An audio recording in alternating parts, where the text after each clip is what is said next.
That's quite a my while. third year of my bachelor, and I did 3 years preparatory year, so 5 years now total. I think, I started roughly at the same age as him. Well, not the same age, but as in the same time. So about 5-6 years, and we've been playing ever since. It's kind of been something we enjoy doing. So I mean, you guys are like the Brecker brothers, like a family. Well, the Brecker brothers were a little bit better than, well, a lot better than we were. Well, you're still young. We're still young. We'll get there. But we play different instruments. But yeah, the goal is somewhere among those names. Put it that way.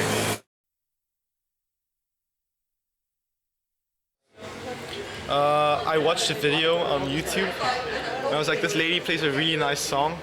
Actually, it was Fly Me to the Moon, and then I was like, this is really nice, so I learned the song with a lot of effort, because it was just a video tutorial on how to play Fly Me to the Moon as a chord melody, and then I learned it, and then I was like, oh, this is really nice, and then I learned a second song, then I learned a couple songs, then my dad was like, hey, maybe you want to start doing jazz properly. So he actually looked into the School for Young Talent in The Hague, and so we did our auditions there. He did for bass, I did for guitar, and then we got in, and then we did 3 years of that. And the rest is history. History. In the sense that it's only been 5 years, but yeah.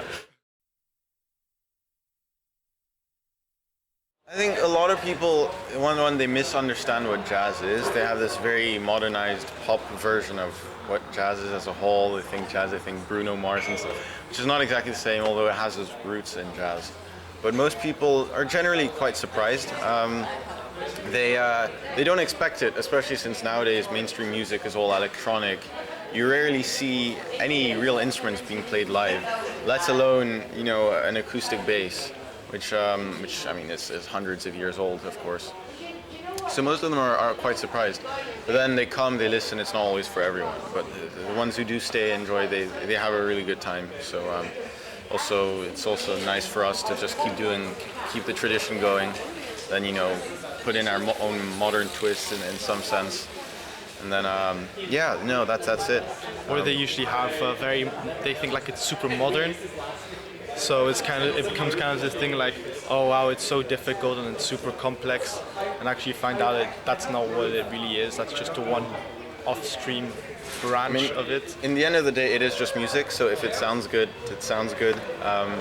If you like it, you like it. It's not for everyone. It's everyone's little thing. But I think in the end of the day, what we do is primarily to make music. It's not, we don't do it because it's jazz per se. It just so happens that the music we like to play falls under the category jazz.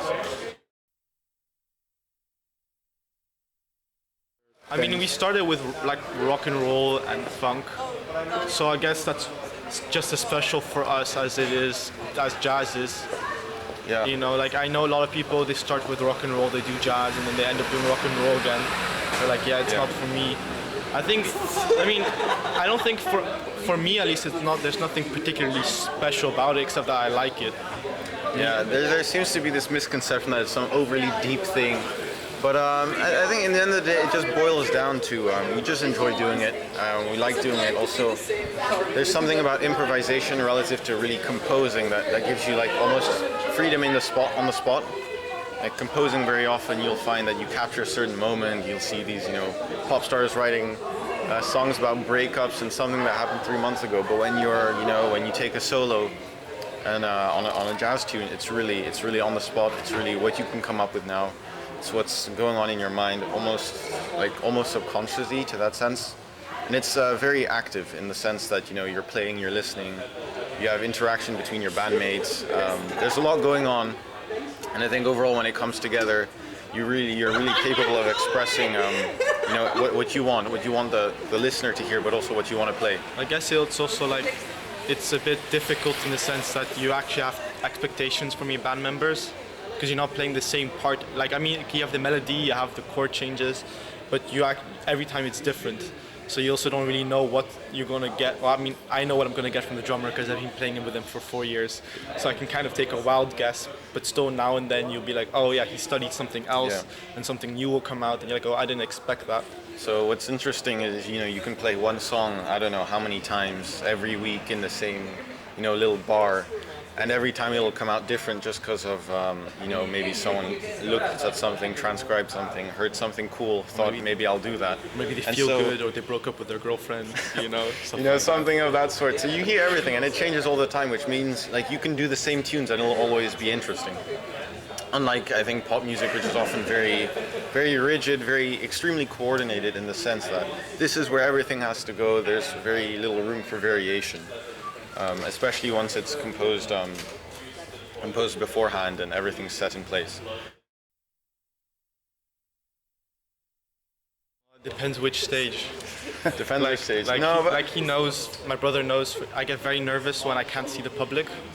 So when you see almost like the concert stages where it's the spotlight is on you, and now you have to do it, and it's kind of like an hour and everything. It's always an hour and everything, but it's even more now and ever, especially when you can't see the public and there's something there, but you can't really notice it. There's a sense of mystery to it. Which I much prefer playing for example, in a bar where it's a little bit cozier. Not that I don't like playing on a big stage. But in a bar, it's much more intimate, and you can see people's faces. You can also interact. Yeah, you can see how they react. You can see, whether they're happy, whether they're hopefully not too sad. But no, I think at this point, we've performed so much that, especially since we perform once or twice a week, pretty much every week for the last year, 2 years, for the last couple of years. So for us, I think especially just playing, we've gotten quite used to it. So it's not as nerve-wracking as it was at the start, especially since a lot of these sessions are, between 2 to 3 hours.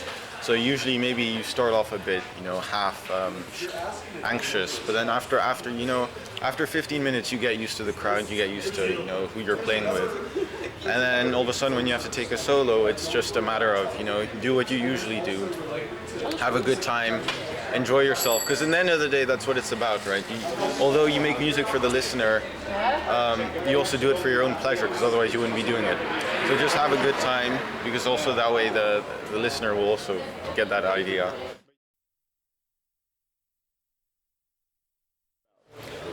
Well, I'm not thinking about anything really. No, I mean there's almost total freedom. Just you do what you do. You've already done. You've studied what you have studied. Now you just express yourself on stage. And you don't have much choice. You don't have any it- limitations. What comes out comes out. What doesn't come out doesn't come out. So just accept it, play your thing, have a good time. Ta-da, and that's it. But of course, when you're studying at home, you're going to be like, okay, I'm studying this, or I'm applying this concept. I need to work it out. I need to find a way to get into my fingers, into my ears. But when you're on stage, like what comes out comes out. You don't like you can't be like, okay, I'm going to redo this whole thing because I want to redo it and get it perfectly right. Like that, there's no option for that. Yeah. I tell the drummer to play louder so he can play over the crowd. But I guess the drummer doesn't. I mean, always usually want to. most of the time when people are talking, it's usually more of a sign that that we're not doing it, that we're not totally engaging with the audience itself. So yeah, it's usually better if I mean if they're talking, you just keep playing, and if it picks up, it picks up. If it doesn't, then that's a shame. But of course, you have to do what you have to do, and you make the most out of every opportunity.